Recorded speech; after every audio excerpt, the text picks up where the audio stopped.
যে নাহিদ এই বক্তব্যটা দিচ্ছ, তুমি কে? হু আর ইউ নাও? তুমি কে এখন এই মুহূর্তে?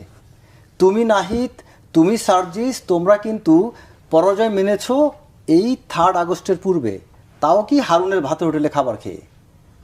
পরবর্তীতে এই সেনাবাহিনীর ইয়াং অফিসাররা সেনাপ্রধানের কাছে 3 আগস্ট যখন কথা বলে, তারপরেই পট পরিবর্তন হয়, মানুষ তখন সাহস পায়, মাঠে নামে। তারা আন্দোলন একটা সময় করছে, কিন্তু এখানে হ্যাঁ সে বলতে পারে, যদি নাহিদ একা বলতে পারে তাহলে প্রাইভেট ইউনিভার্সিটির অনেক ছাত্ররা বলতে পারে, ছাত্র দলের ছেলেরা বলতে পারে, শিবিরের ছেলেরা বলতে পারে, সারা বাংলাদেশের লক্ষ লক্ষ নাহিদ আছে এই 5 আগস্টের বা জুলাই আগস্ট অভ্যুত্থানে।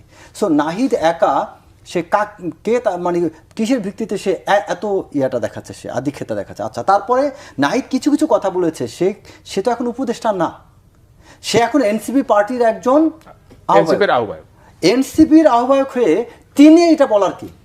তো উনি তো নিজেই নিয়ম ভঙ্গ করছেন। আচ্ছা, তারপরে এখন আপনার প্রশ্নের উত্তরে আমি আসি।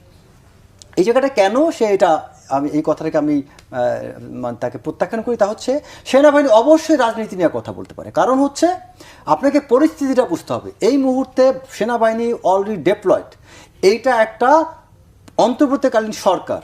এই মুহূর্তে এই সরকারের নাম্বার 1 সাপোর্টিভ স্টেক হোল্ডার হচ্ছে সেনাবাহিনী।